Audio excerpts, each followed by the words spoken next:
deuxième épisode sur l'univers de Spirou et Fantasio. Les séries.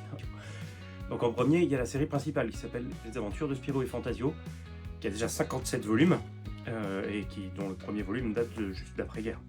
Donc c'est une des plus longues séries de la bande dessinée franco-belge.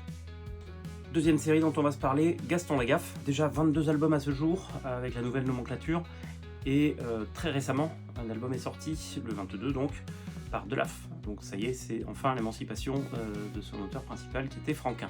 Troisième série, le Marsupilami. Le Marsupilami, créé par Franquin quand il est parti des éditions Dupuis. Donc édité à la base aux éditions Marsuproduction. Tout cela est revenu dans le giron de Dupuis. Série suivante, le Petit Spirou.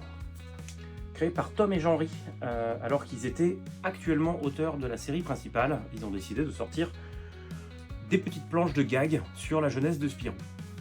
Vraiment destinées à la jeunesse. On a déjà 20 albums qui sont sortis sur le sujet. Série suivante, le Spirou 2. Là on sort un peu des clous. C'est des auteurs qui peuvent venir voir Dupuis et demander à faire un album ou deux dans l'univers de Spirou et Fantasio. Donc ça donne des choses très très hétéroclites. Plus récemment, on a 4 séries qui sont sorties et qui ont démarré leur vie il y a quelques années.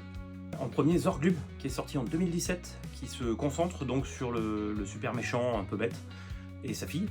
Ensuite, Champignac, sorti en 2018. Voici le premier exemplaire, qui nous relate la jeunesse du comte de Champignac. Un Super Groom, qui est sorti en 2020, dans lequel Spirou se prend un peu pour un super-héros à l'américaine. Et enfin, il y a une autre série qui s'appelle Les Aventures classiques de Spirou et Fantasio.